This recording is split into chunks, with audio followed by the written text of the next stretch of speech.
real quick, your second show Second in less show. than 2 months. Yeah. It's pretty impressive, man. You're staying busy. I imagine it's pretty hard, but it looks like it's a great card again. Just got back from Europe yesterday, so now we're here at the weigh-in.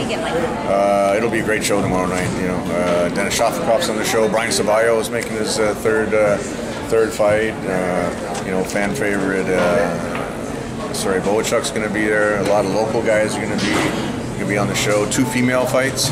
WBC's 100% supporting the female fights. Lulu Houghton's going to be there, and Elvina White is going to be there. So it's going to be a great show.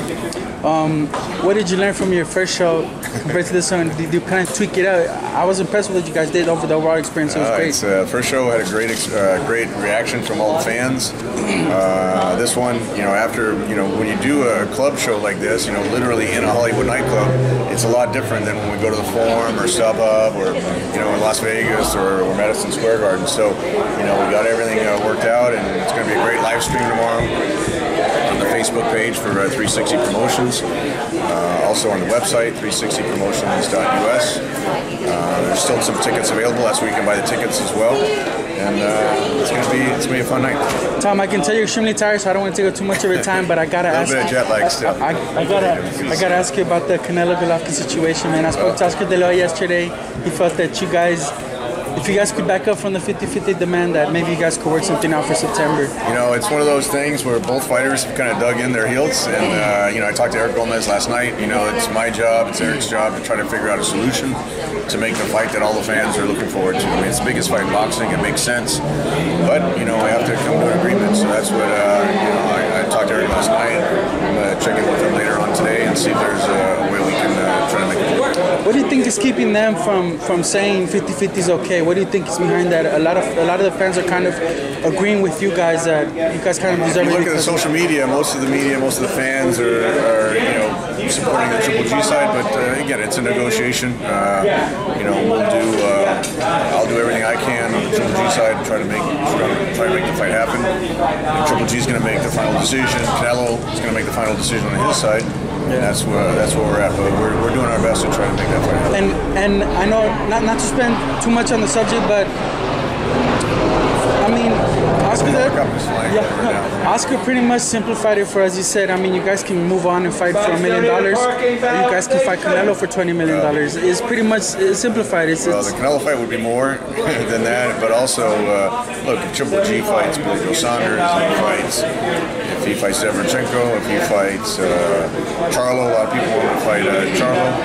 You know, those are big fights. So it's not like he's going to fight a small fight. If for some reason the fight with Canelo doesn't happen, he'll be in a showcase fight in the fall. So, you know, but again, this is the biggest fight in boxing. This is the biggest fight for both guys. There's no arguing that. Both sides agree to that. It's just a matter of trying to see if there's a way to come to an agreement. I think you and a lot of people will agree with me that when they say that the WBC is the most important belt in boxing, Gennady has that belt. The WBC said if you can't fight Canelo, then you kind of have to step in there with Jamal Charlo. Charlo's a great fight. You know, we got conflicting mandatories right now. We got the IBF ordered their mandatory, and the WBC is ordering their mandatory. So we got to figure out there's a lot of politics in boxing. We got to figure out a solution. Do you think they're being unfair to you, and they're coming down on you guys because of maybe the Canelo fight? It's a responsibility for a unified champion. Yeah. You know, that's why it's so hard. We tried, you know, for the last 2-3 years to unify all the titles, and Triple G's the guy that'll go anywhere, fight anyone, and we still couldn't get it done. You know, Billy Joe Sanders he just canceled his fight, so you know, he would definitely be a possibility if the Canelo fight can't happen. So, you know, we'll certainly try to figure out how to make it work. Last thing, I spoke to Oscar. He said Canelo moving up to 168 is an option as well. I know the fans always push you guys to move to 168. I mean, he fought Chavez at 164 and a half, and you know, he was fighting at 155 at a long time when they were. He looked good in that fight too. Against Chavez. Yeah, 164. Very strong. Yeah, that's higher than Triple G's ever fought. Yeah. Triple G's never fought over 160. So I mean, look, Canelo's got a lot of options as well. Not as great.